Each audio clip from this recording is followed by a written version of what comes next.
વંદે માતરમ વિદ્યાર્થી મિત્રો, Oxford school of સાયન્સની અંદર આપનું હાર્દિક સ્વાગત છે। હવે મારું નામ હિમાંશુ પટેલ, તમારો મેથ્સનો એક ચેપ્ટર છે, ચેપ્ટર નંબર 14 ગાણિતિક તર્ક। ચેપ્ટર નંબર તમારો 14 છે ગાણિતિક તર્ક।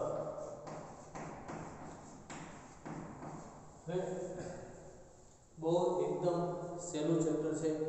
આની અંદરથી ચેપ્ટરની અંદરથી તમારે એમસીક્યુ પૂછાય છે આની અંદરથી ગાણિતિક તર્કની અંદર। હવે સૌથી પહેલા ગાણિતિક તર્કની અંદર જોઈએ તો સૌથી પહેલું છે વિધાન। ચેપ્ટર નંબર 14 છે ગાણિતિક તર્ક, એની અંદર સૌથી પહેલું છે વિધાન। તો વિધાન કહેવાય કોને? તો કોઈ પણ વાક્ય હોય સાચું હોય અથવા તો ખોટું। કોઈ પણ વાક્ય હોય સાચું પણ હોઈ શકે અને ખોટું પણ હોઈ શકે। તો વિધાન કોને કહેવાય? તો કે જે વાક્યને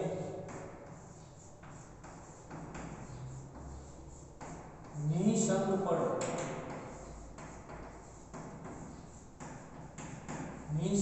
એટલે એનો મતલબ થાય કોઈ પણ શંકા કર્યા વગર, જે વાક્યને નિઃશંકપણે સત્ય કે અસત્ય તમે કહી શકો, સત્ય કે અસત્ય કહી શકો, તે વાક્યને વિધાન કહેવાય। ટૂંકમાં વિધાન સત્ય પણ હોવું જોઈએ, સત્ય પણ હોઈ શકે અને અસત્ય પણ હોઈ શકે। એટલે એવું થયું કે વિધાન છે એટલે એનો મતલબ સત્ય જ હોય। વિધાન છે સત્ય પણ હોઈ શકે અને અસત્ય પણ હોઈ શકે। ટૂંકમાં જે કોઈ પણ વાક્ય છે એને તમે કોઈ પણ શંકા કર્યા વગર ડાયરેક્ટ તમે એનો આન્સર આપી દો। ટૂંકમાં એક સવાલ છે ને બે મત હોવા જોઈએ ને એક જ મત હોવો જોઈએ, તો એ વાક્યને વિધાન કહેવાય। ઉદાહરણ તરીકે આપણે જોઈએ એની અંદર, ઉદાહરણ તરીકે આપણે આપેલું હોય તો કે 2 + 2 = 5। આપણને ખબર છે કે આ વિધાન છે કે નહીં, તમને પૂછ્યું હોય પ્રશ્ન 2 + 2 = 5, તો આપણને ખબર છે આ ખોટું જ છે। તો જેને આપણે કોઈ પણ શંકા વગર સાચું કે ખોટું, સત્ય કે અસત્ય કહી શકતા હોય એને વિધાન કહેવાય। તો કે આપણે ખબર છે આ વાક્ય કેવું છે? ખોટું છે, તો આનો મતલબ આ કેવું છે? વિધાન છે। એટલે કોઈ પણ વાક્યના એક સાથે બે જવાબ હોવા જોઈએ નહીં, એક જ જવાબ હોવો જોઈએ, કાં તો સાચું અથવા તો ખોટું, એને વિધાન કહેવાય। ટૂંકમાં તમને એમ કીધું હોય કે ધારો કે આજે સોમવાર છે, તો આજે સોમવાર છે એનો મતલબ આજના દિવસ પૂરતું તમે બોલો કે આજે સોમવાર છે, તો ભાઈ આ વિધાન સત્ય છે। પણ કાલ સવારે ઉઠીને તમે એમ કહો કે આજે સોમવાર છે, તો એ શક્ય નથી। બધા દિવસે સરખું જ હોવું જોઈએ, બધા દિવસ માટે જવાબ સરખો જ થવો જોઈએ।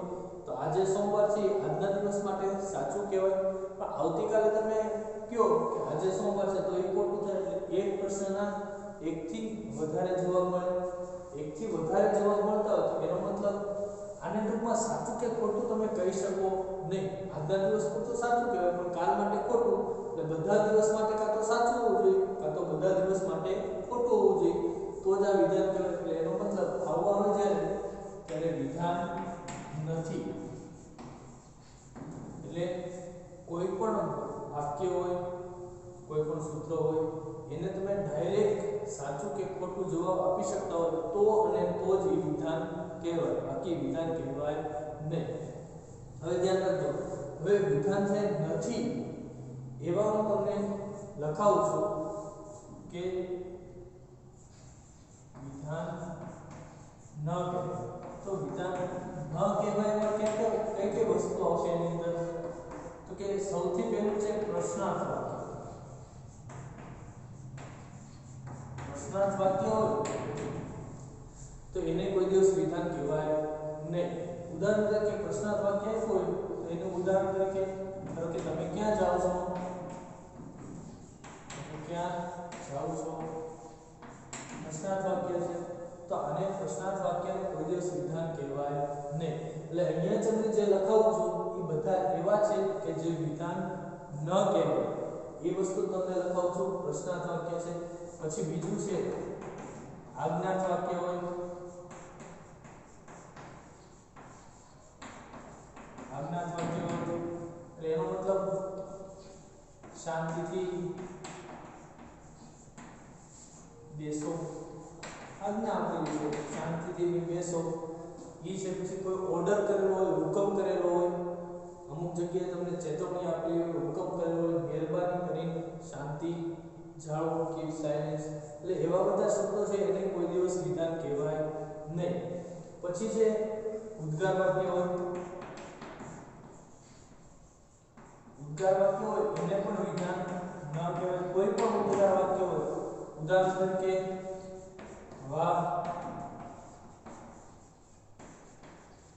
કેવું સુંદર ચિત્ર છે, કેવું સુંદર ભૂત લખી શકાય. ભૂત પણ સુંદર હોઈ શકે છે. ગોલમાલ લેટર છે એની અંદર ભરેલી જે ચોપડા છે સુંદર છે તો કેવું સુંદર ભૂત લખી શકાય. અથવા તો કેવું સુંદર ચિત્ર લખો, કેવું સુંદર ચિત્ર. ઉદ્ગાર વાક્ય આવતું હોય તો એનો મતલબ કે ઈ વિધાન કહેવાય નહીં. એટલે ઉદ્ગાર વાક્ય આવતું હોય, પ્રશ્નાર્થ આવતું હોય, આજ્ઞાર્થ વાક્ય હોય, કોઈ હુકમ કરતું હોય. પછી જે તે સર્વનામ વાળા, સર્વનામ આપેલું હોય, ઉદાહરણ તરીકે તે, તેઓ, આવા શબ્દો હોય તો એને વિધાન વાક્ય કહેવાય નહીં. આ વિધાન વાક્ય ન કહેવાય એ જ લખું છું. તો સર્વનામ આપેલું હોય, તે આપેલું હોય, તેઓ આપેલું હોય તો આને વિધાન કહેવાય નહીં. ઉદાહરણ તરીકે આની અંદર આપણે ઉદાહરણ જોઈએ. ઉદાહરણ તરીકે તે વૈજ્ઞાનિક છે. હવે તે વૈજ્ઞાનિક છે તો તેને આપણે સમજવાનું શું? તે કોણ છે આપણે ખબર નથી. એટલે આવી રીતે તે હોય, તેઓ હોય, તેની હોય તો એ વિધાન વાક્ય કહેવાય નહીં. પણ આની જગ્યાએ તમને જો એમ આપેલું હોય કે ન્યૂટન વૈજ્ઞાનિક છે તો એ સત્ય બને. હવે બધાને ખબર જ છે ન્યૂટન વૈજ્ઞાનિક જ છે તો એનો મતલબ એ વિધાન કહેવાય. પણ આવા સર્વનામ આપતા હોય તે, તેઓ, આવા શબ્દ એને વિધાન કહેવાય નહીં. પછી જે સમયદર્શક વાક્ય હોય કોઈ પણ, સમયદર્શક વાક્ય એટલે એનો મતલબ જે વાક્યની અંદર આજે, કાલે, ગઈકાલે, આવતીકાલે આવા શબ્દો બધા વાપરેલા હોય તો એને વિધાન કહેવાય નહીં. એટલે આવા ઘણા બધા શબ્દો છે આજે, કાલે, ગઈકાલે, આવતીકાલે, ગયા વર્ષે, આવતા વર્ષે, આવા બધા જ્યારે શબ્દો આવે તો એનો મતલબ એ વિધાન નથી. ધારો કે એમ જ કીધું કે આજે સોમવાર છે તો એ વિધાન નથી, કેમ કે સોમવાર માટે શક્ય બને પછી મંગળવાર માટે શક્ય બનતું નથી. એટલે એનો મતલબ આવા જ્યારે તમારી પાસે આવે પ્રશ્નાર્થ વાક્ય હોય, આજ્ઞાર્થ વાક્ય હોય, ઉદ્ગાર વાક્ય હોય, કોઈ હુકમ કરતું હોય એવું હોય, ચેતવણી દર્શક હોય, સર્વનામ હોય, તે, તેઓ જેવા શબ્દો હોય અથવા તો સમયદર્શક કોઈ પણ હોય, આજે, કાલે, ગઈકાલે, આવતીકાલે, આવા જેટલા છે એ એક પણને વિધાન કહેવાય નહીં. કેમ કે એ આપણે સાચું છે કે ખોટું એ કહી શકાય નહીં. ધારો કે અહીંયા છે વાહ કેવું સુંદર ચિત્ર, તો ચિત્ર અમુકને સુંદર લાગતું હોય, અમુકને ન પણ લાગતું હોય એટલે એનો મતલબ એ વિધાન વાક્ય નથી. તો તમે ક્યાં જાઓ છો, બધાના પ્રશ્ન પૂછો તો બધાના જવાબ અલગ અલગ મળે, બધાના સેમ જવાબ મળતા નથી. એટલે પ્રશ્નાર્થ વાક્ય હોય, આજ્ઞાર્થ વાક્ય હોય તો આ બધા વિધાન નથી. એટલે આટલા ઉપરથી તમને ખ્યાલ આવે ટૂંકમાં વિધાન છે એ સત્ય પણ હોઈ શકે અને અસત્ય પણ હોઈ શકે. આટલા ઉપરથી તમને ખ્યાલ આવે છે. તમને સ્વાધ્યાય નંબર જે 14.1 છે એ તમને આટલો આવડતું હોય તો સ્વાધ્યાય નંબર 14.1 તમને આમનામ આવડી જાય. 14.1 સ્વાધ્યાય છે એની અંદર પહેલો જ પ્રશ્ન છે આપણે સ્વાધ્યાય 14.1 ની અંદર કે નીચેના વાક્યો વિધાન છે, તમારા જવાબ કારણ સહિત દર્શાવો. તો એની અંદર પહેલું જ વિધાન છે કે એક મહિનામાં 35 દિવસો હોય છે. એમાં સ્વાધ્યાય 14.1 છે એનો પહેલો દાખલો છે એક મહિનામાં 35 દિવસો હોય છે. તો આપણને ખ્યાલ છે કે એક પણ મહિનો એવો નથી કે જેમાં 35 દિવસો હોય. મહિનામાં હોય તો 28 દિવસ હોય, 30 હોય, 31 હોય, લીપ યર તો 29 દિવસ હોય, તો 35 દિવસ તો એક પણ મહિનામાં આવે નહીં. એટલે આપણને આ ખોટું છે. આ તમે ગમે એને પ્રશ્ન પૂછો એક જ જવાબ આવે કે મહિનામાં 35 દિવસ તો આવવાના જ નથી. તો આ વાક્ય ખોટું છે પણ વિધાન છે. આનો મતલબ આ વિધાન છે. કેમ કે આ ખોટું છે. તમે ગમે એને પ્રશ્ન પૂછો તો એમ જ કે આ ખોટું છે. એટલે વિધાન છે એટલે વાક્ય સાચું, વિધાન સાચું પણ હોઈ શકે, ખોટું પણ હોઈ શકે, પણ વિધાન છે 35 દિવસો તો એક પણ માં શક્ય નથી. એટલે સાચું પણ હોઈ શકે, ખોટું પણ હોઈ શકે. બીજું છે, બીજો પ્રશ્ન છે તો કે ગણિત અઘરું છે. બીજો પ્રશ્ન છે ગણિત અઘરું છે. તો હવે આ પ્રશ્નનો જવાબ ગણિત અઘરું છે તો કે અમુકને ગણિત અઘરું લાગતું હોય, અમુકને સહેલું લાગતું હોય. બધાને ગણિત અઘરું લાગે એ શક્ય નથી. અમુકને ગણિત સહેલું પણ લાગતું હોય. એટલે તમારે મેઇન 3 સબ્જેક્ટ આવે ફિઝિક્સ, કેમિસ્ટ્રી, મેથ્સ. એની અંદર અમુકને મેથ્સ સહેલું લાગતું હોય, અમુકને કેમિસ્ટ્રી સહેલું લાગતું હોય. એટલે એનો મતલબ ગણિત અઘરું છે બધા માટે સત્ય નથી. એટલે આનો મતલબ બધા માટે જો સરખો જવાબ આવતો તો જ વિધાન કહેવાય. એટલે આનો મતલબ જે ગણિત અઘરું છે એ વિધાન નથી. કેમ કે બધાના જવાબ અલગ અલગ થાય. બધાના જવાબ એક સરખા રહેતા નથી. એટલે ગણિત અઘરું છે એ વિધાન નથી. પછી ત્રીજો પ્રશ્ન છે 5 અને 7 નો સરવાળો 5 અને 7 નો સરવાળો 10 કરતા વધુ છે. હવે આપણે ખ્યાલ જ છે 5 અને 7 નો સરવાળો 12 થાય તો એ 10 કરતા વધુ જ છે. તો આ વાક્ય સત્ય છે. એટલે એનો મતલબ વિધાન છે. એટલે આ કોઈ પણ શંકા વગર આપણે કહી શકીએ કે 5 અને 7 નો સરવાળો 10 કરતા વધુ છે. એટલે એનો મતલબ આ વિધાન છે. પછી જે ચોથું છે કોઈ પણ સંખ્યાનો વર્ગ યુગ્મ સંખ્યા છે. કોઈ પણ સંખ્યાનો વર્ગ યુગ્મ સંખ્યા છે. તો બધા માટે કેવું હોવું જોઈએ? કાં તો સાચું હોવું જોઈએ, કાં બધા માટે ખોટું હોવું જોઈએ. તો કોઈ પણ સંખ્યાનો વર્ગ યુગ્મ સંખ્યા થાય એવું જરૂરી નથી. ઉદાહરણ તરીકે ધારો કે 1 નો વર્ગ કરો તો 1 આવે, 2 નો વર્ગ કરો તો 4 આવે, 3 નો વર્ગ કરો તો 9 આવે. તો બધી સંખ્યાનો વર્ગ યુગ્મ સંખ્યા થતો નથી. 1 છે, 3 છે, આ બધાનો વર્ગ કરો તો અયુગ્મ સંખ્યા આવે. એટલે આ બધા માટે સત્ય થતું નથી. અમુક માટે સત્ય થાય. જો 2 છે, 2 નો વર્ગ 4 થાય, 4 નો વર્ગ 16, 8 નો વર્ગ 64, 10 નો વર્ગ 100. એ બધી સંખ્યા માટે સત્ય છે. પણ 1, 3, 9 એ બધા માટે સત્ય નથી. એટલે આનો મતલબ બધા માટે આ વાક્ય જે છે એ બધા માટે સત્ય થતું નથી. અમુક સંખ્યા માટે સત્ય થાય છે. યુગ્મ સંખ્યાનો વર્ગ યુગ્મ જ હોય એના માટે સત્ય, પણ અયુગ્મ સંખ્યાનો વર્ગ એ યુગ્મ હોય એવું જરૂરી નથી. એટલે આનો મતલબ બધી સંખ્યા માટે સત્ય બનતું નથી. એટલે મતલબ આનો મતલબ આમ થાય કે વિધાન નથી. એટલે આ જે છે એ વિધાન થાય નહીં. કેમ કે બધા માટે આ સત્ય બનતું નથી. હવે પાંચમો પ્રશ્ન છે કોઈ પણ ચતુષ્કોણની બાજુ સમાન લંબાઈ ધરાવે. કોઈ પણ ચતુષ્કોણની બાજુ સમાન લંબાઈ ધરાવે. હવે ચતુષ્કોણ તો ઘણા બધા પ્રકારના હોય. ચોરસ છે, લંબચોરસ છે, સમલંબ ચતુષ્કોણ છે, સમાંતર બાજુ ચતુષ્કોણ છે. તો બધા ચતુષ્કોણ, કોઈ પણ ચતુષ્કોણ કીધું તો બધા ચતુષ્કોણની બાજુઓ સમાન હોય એવું જરૂરી નથી. તો આ વાક્ય જે છે એ ચોરસ ને સમબાજુ માટે સત્ય બને. કેમ કે ચોરસની ચારે બાજુ સરખી હોય,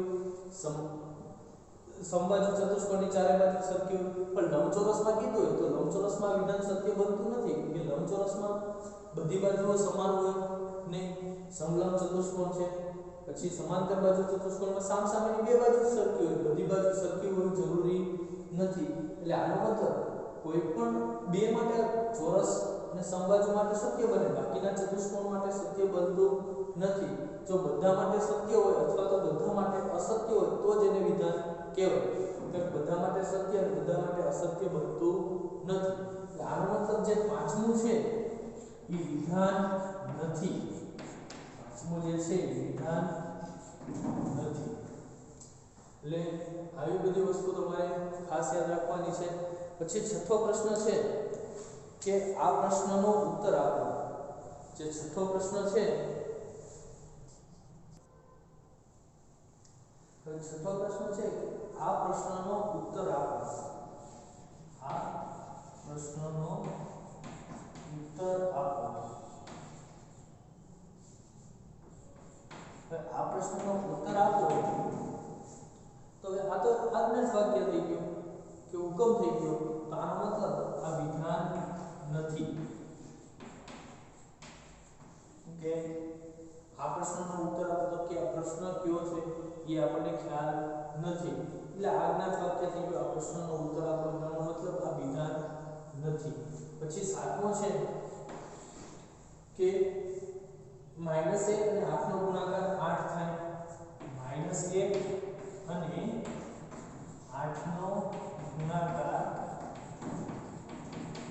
8 થાય. તો હવે આપણને ખ્યાલ હતો કે આ ખોટું છે. -1 અને 8 નો ગુણાકાર -8 થાય. તો અહીંયા 8 લખ્યું. આ જોતા જ આપણને ખબર પડી જવી જોઈએ કે આ વાક્ય કેવું છે, ખોટું છે. ખોટું છે એટલે એનો મતલબ વિધાન છે. વાક્ય ખોટું છે એનો મતલબ વિધાન છે. પછી આઠમો છે ત્રિકોણના બધા અંતઃકોણોનો સરવાળો 180 થાય. ત્રિકોણના બધા અંતઃકોણોનો સરવાળો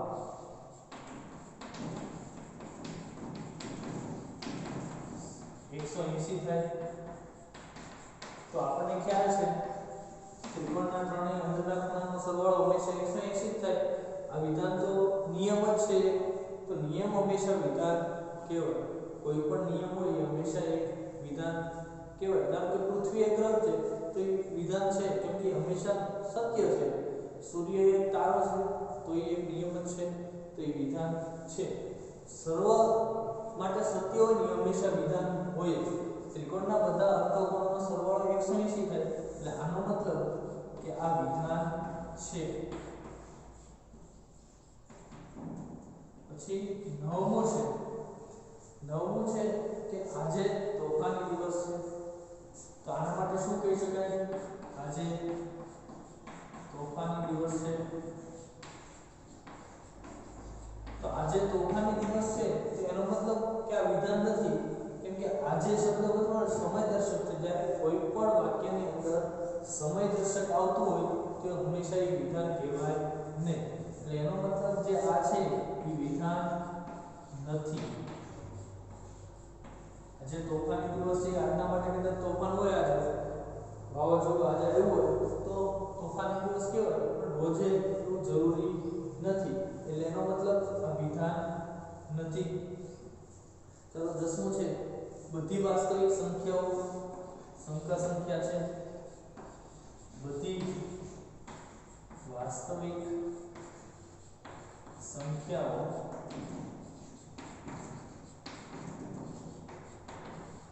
સંકર સંખ્યા છે. તો એ સંકર સંખ્યા છે. બધી વાસ્તવિક સંકર સંખ્યાઓ. તો બધી વાસ્તવિક સંખ્યાઓ તરીકે સંકર સંખ્યા હોય કોઈ પણ z બરાબર આપણે a bi સ્વરૂપે દર્શાવીએ. કોઈ પણ સંકર સંખ્યાઓ a bi.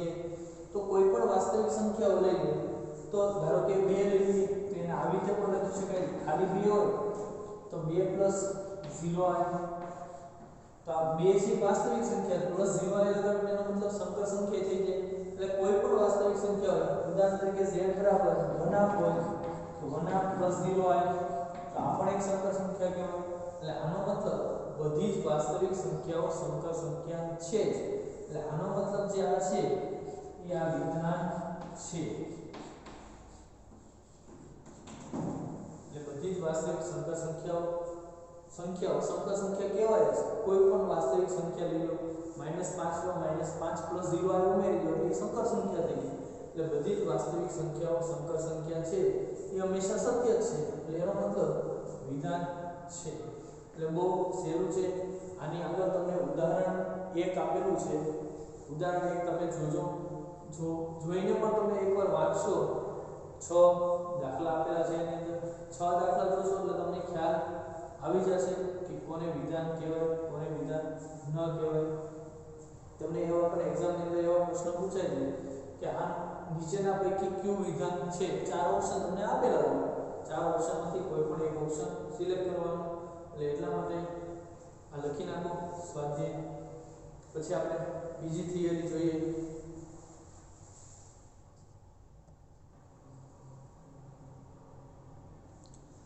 ચલો હવે સ્વાધ્યાય 14.1 પછી નિષેધ. કોઈ પણ વાક્યનો નિષેધ વાક્ય. હવે નિષેધ વાક્ય કોને કહેવાય? તો કે કોઈ પણ વાક્ય આપણે સંકેતની અંદર p વડે દર્શાવે. ધારો કે એક વાક્ય આપણે અહીંયા લખીએ. કોઈ પણ વાક્ય તમારે દર્શાવવાનું સ્મોલ p વડે તમારે દર્શાવવાનું છે. ધારો કે p બરાબર ગાંધીનગર એ ગુજરાતનું પાટનગર છે.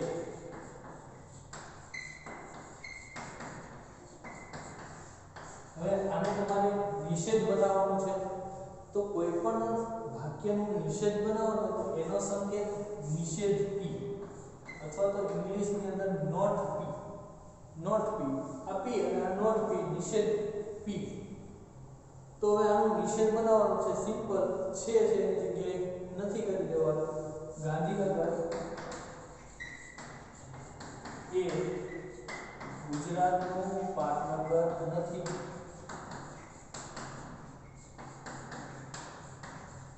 આમાં તો નિષેધ તો તમે બહુ બધી રીતે કરી શકો. ગાંધીનગરની જગ્યાએ અમદાવાદ લખો. અમદાવાદ ગુજરાતનું પાટનગર છે તો એ નિષેધ થઈ ગઈ. વાક્ય આખું બદલી ગયું. વાક્યનું ટૂંકમાં નકારાત્મક તમારે બનાવવાનું છે. પણ સૌથી સરળ છે તો નથી. અથવા તો તમને કોઈ પણ વાક્ય આપેલું હોય p બરાબર 2 + 2 = 5 આપેલું હોય તો આનો નિષેધ બનાવવાનો હોય તો નિષેધ p 2 + 2 ≠ 5. આમ પણ લખી શકાય. અથવા તો 2 + 2 = 5 ન થાય અથવા તો શક્ય નથી. એવી રીતે પણ તમે લખી શકો. તો આ કોઈ પણ વાક્ય આપેલું હોય એનો સંકેત p અને એનો નિષેધ બનાવવાનો હોય તો એનો સંકેત છે નિષેધ p. એટલે આ વાક્યનું નિષેધ p. પછી તમારે આવશે કારકો, સંયોજકો.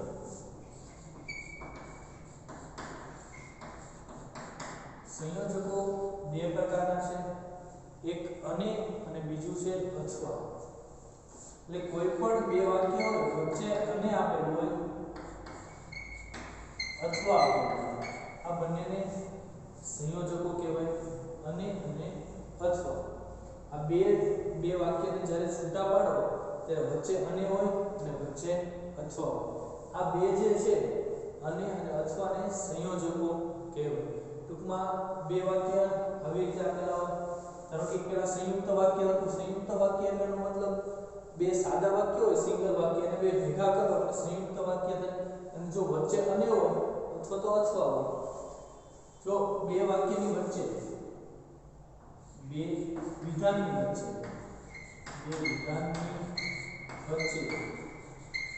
અને આપેલું હોય તો તેને સંયોજક.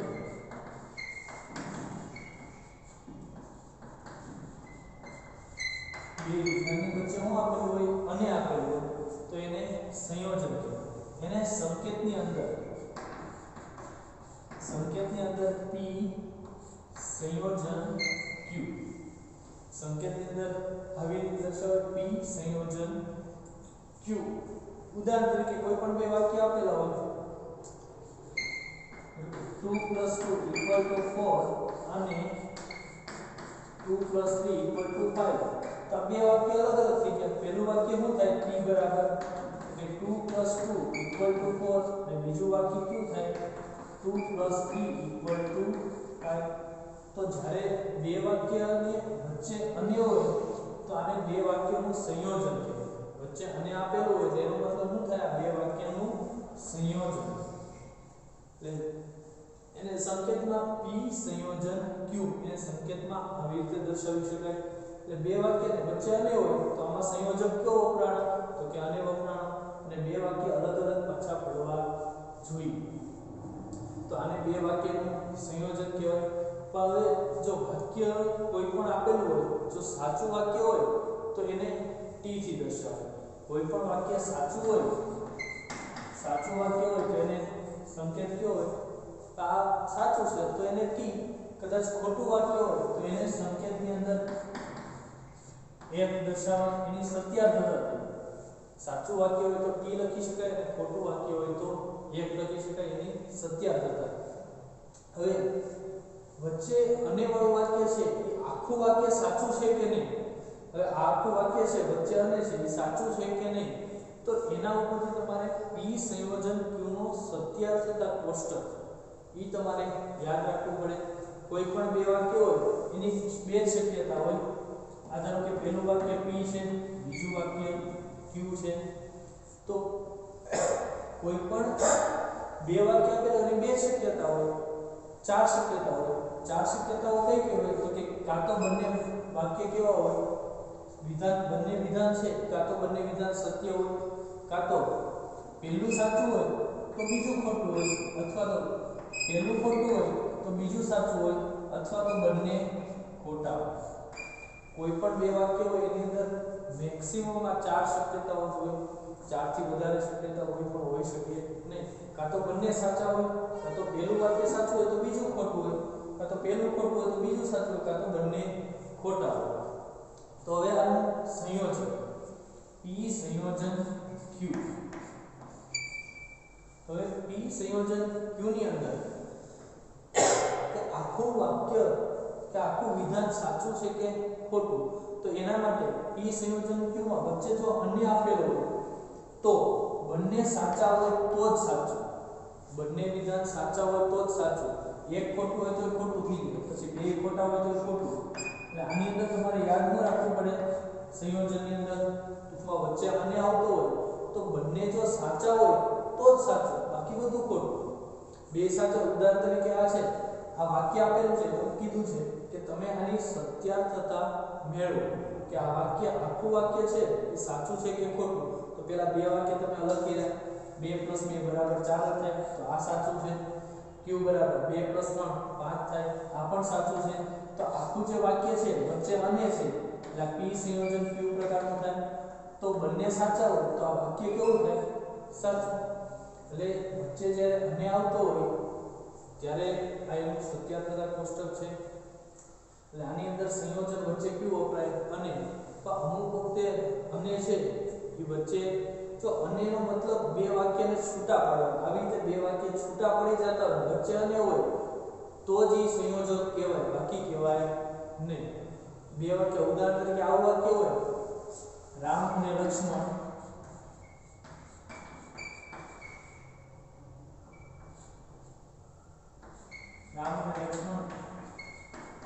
ભાઈઓ છે ભાઈઓ હતા અથવા તો છે જે રામ અને લક્ષ્મણ ભાઈઓ છે તો આની અંદર બે વાક્ય તમે છૂટા પાડી શકો નહીં વચ્ચે અન્ય છે એમાં કોઈ વાંધો નહીં વચ્ચે અને તો આવ્યું અને રામ અને લક્ષ્મણ ભાઈઓ છે તો આ બેને છૂટા કઈ રીતે પાડવા તો કે p વાક્ય એવું બને રામ ભાઈઓ છે બીજું વાક્ય કયું બને લક્ષ્મણ ભાઈઓ છે તો અહીંયા જે અને વપરાણ એ સંયોજક તરીકે કહેવાય નહીં જ્યારે બે વિધાનને વ્યવસ્થિત છૂટા પાડો તમે તો અને તો જ એને સંયોજક અને કહેવાય તો આની અંદર સંયોજક અને છે એ સંયોજક તરીકે વપરાતું નથી એટલે એ પણ ખાસ ધ્યાન રાખજો અને સંયોજકની અંદર ખાસ ધ્યાન રાખજો વચ્ચે બંને સાચા હોય તો જ સાચું હોય એકાદું ખોટું હોય તો એ વિધાન કેવું થાય ખોટું જ થાય એટલે વચ્ચે અહીંયા આવી રીતે અને હોય ત્યારે એ સંયોજક તરીકે કહેવાય નહીં. જ્યારે બે વિધાનને છૂટા પાડતા હોય તો અને તો જ સંયોજન કહેવાય. ઉદાહરણ તરીકે બીજી રીતે આવી રીતે હોય, ધારો કે 2 અને 3 એ 6 વડે વિભાજ્ય છે. તો આનો મતલબ આમાં તમે બે વાક્ય અલગ પાડી શકો. પહેલું વાક્ય કયું પાડે કે 2 એ 6 વડે વિભાજ્ય છે, અને બીજું વાક્ય કયું બનશે? કયું વિધાન 3 એ 6 વડે વિભાજ્ય છે. બંને ખોટા હોય સાચા હોય, જે હોય વાક્ય સાચા હોય ખોટા હોય નથી જોવાનું તમારે, પણ બે વાક્યને અલગ પાડી શકતા. વચ્ચે અને આવતો અહીંયા અને છે, આમાં સંયોજક કયો વપરાણ? અને. તો હવે આનું સત્યાર્થતા કીધું હોય તો 2 એ 6 વડે વિભાજ્ય છે, 3 એ 6 વડે વિભાજ્ય. તો બે વિધાનોને આવી સત્યાર્થતા તમારે ચેક કરવાની. પહેલું વિધાન સાચું છે ખોટું છે, બીજું વિધાન સાચું છે. પછી આ ટેબલ યાદ રાખવાનું. ટેબલની અંદર ફક્ત એટલું જ યાદ રાખવાનું, બંને સાચા હોય તો જ સાચું, બાકી એકાદું ખોટું હોય તો સંયોજનની અંદર કેવું થાય? ખોટું થાય. એટલે આ બે વિધાનો સંયોજનનો અનેનો ઉપયોગ હતો. લખી નાખજો આટલું.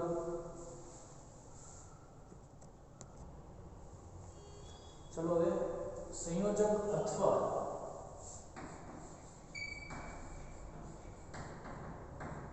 સંયોજક અથવા હવે બે વિધાનોને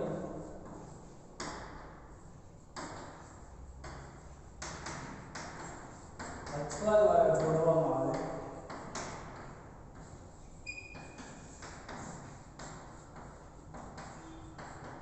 તો તેને વિયોજન કહેવાય.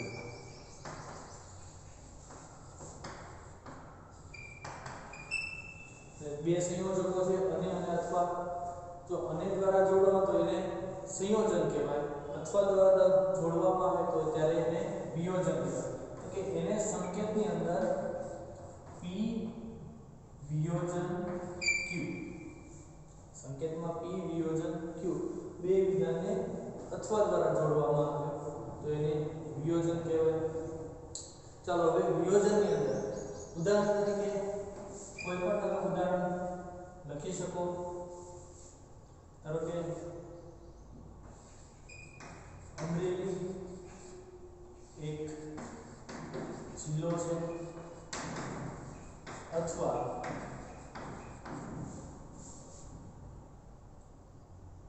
અમરેલી એક તાલુકો છે.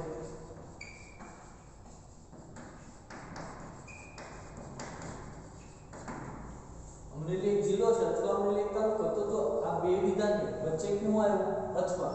તો બે વિધાનને અલગ અલગ તમે દર્શાવી શકો. તો પહેલું વિધાન શું છે?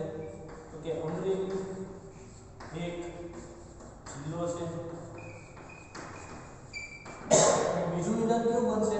તો કે અમરેલી એક તાલુકો છે.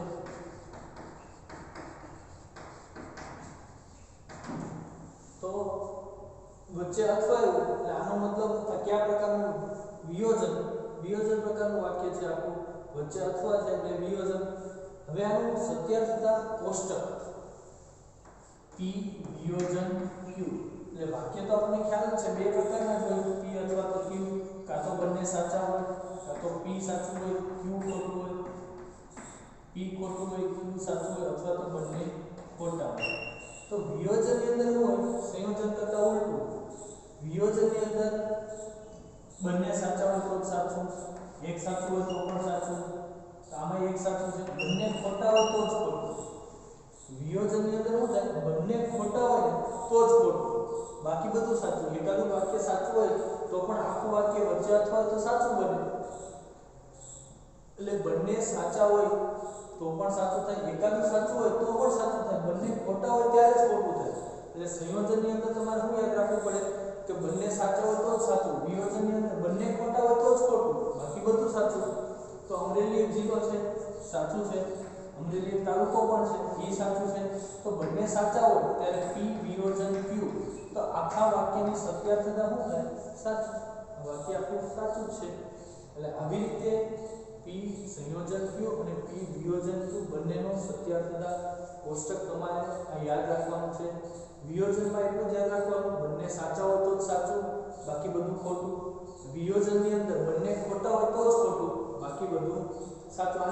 સાચું હોય અથવા આપેલું એક સાચું હોય તો પણ એ સાચું જ કહેવાય. હવે અથવાની અંદર અથવાના પાછા બે પ્રકાર છે, એક સમાવેશ વિકલ્પ અને એક નિવારક વિકલ્પ. આટલું લખી નાખો પછી આપણે સમજીએ સમાવેશ વિકલ્પ અને નિવારક વિકલ્પ.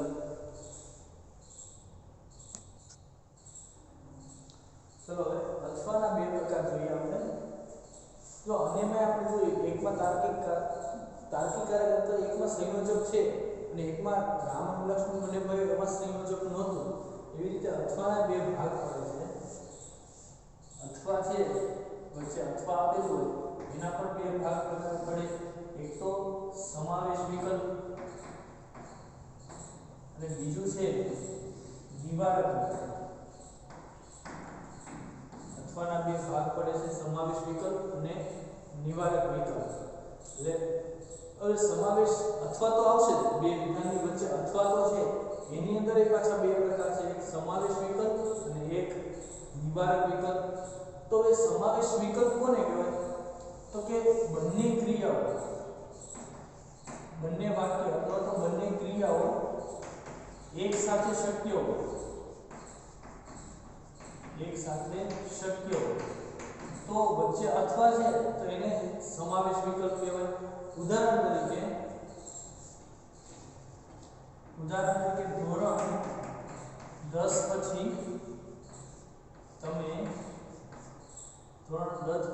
તમે સાયન્સમાં એ ગ્રુપ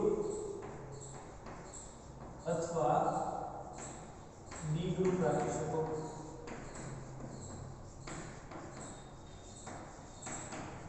તો આની અંદર બે વિધાન અલગ અલગ છે. ધોરણ 10 પછી તમે સાયન્સમાં એ ગ્રુપ રાખી શકો, પછી બીજું વાક્ય હોય ધોરણ 10 પછી તમે સાયન્સમાં બી ગ્રુપ રાખી શકો. એટલે બે વિધાન અલગ અલગ થઈ ગયા. બી વિધાન કયું થાય કે ધોરણ 10 પછી સાયન્સમાં એ ગ્રુપ રાખી શકાય. અને બીજું કયું થયું કયું વિધાન કે ધોરણ 10 પછી સાયન્સમાં બી ગ્રુપ રાખી શકાય. તો આ બે વિધાન અલગ અલગ થઈ ગયા. વચ્ચે અથવા તો છે તો આમાં અથવાનો કયા પ્રકારે ઉપયોગ થયો, સમાવેશ કે નિવારક?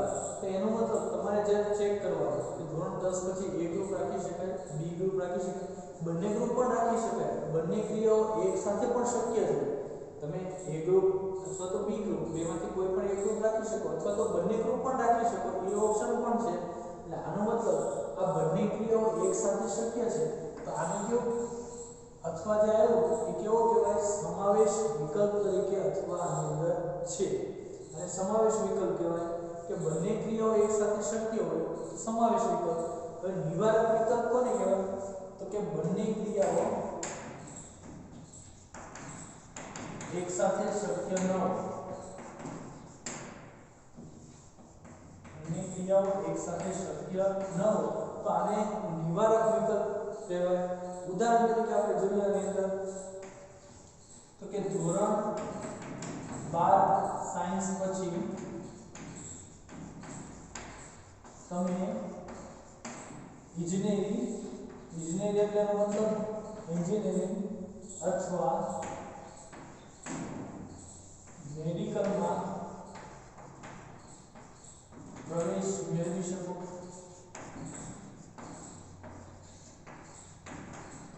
તો આની અંદર પણ બે વાક્ય થયા, બે વિધાન. વચ્ચે અથવા તો છે નિયમ, વચ્ચે અથવા છે એટલે બે વાક્યના છૂટા પડે.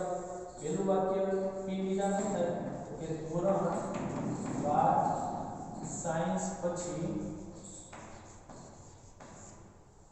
તમે ઇજનેરીમાં પ્રવેશ મેળવી શકો.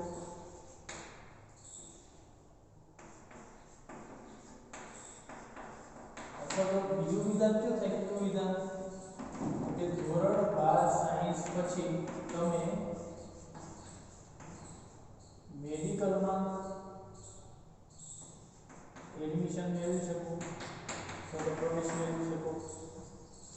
તો અહીંયા જે અથવા તો 12 સાયન્સ પછી બે તો પોસિબલ નથી, કાં તો તમે એન્જિનિયરિંગ એ ગ્રુપ રાખેલું તો એન્જિનિયરિંગ કરો, બી ગ્રુપ રાખેલું હોય તો મેડિકલમાં જાઓ, પણ એ બી ગ્રુપ રાખેલું હોય તો પણ તમે એકમાં જ પ્રવેશ મેળવી શકો, કાં તો એન્જિનિયરિંગમાં અથવા તો મેડિકલમાં, બંને એકસાથે પ્રવેશ શક્ય નથી. એટલે આનો મતલબ બંને ક્રિયાઓ એકસાથે શક્ય નથી. એટલે આમાં જે અથવા વપરાણું એનો કયા પ્રકારનો થાય તો કે નિવારક વિકલ્પ તરીકે આનો ઉપયોગ થાય.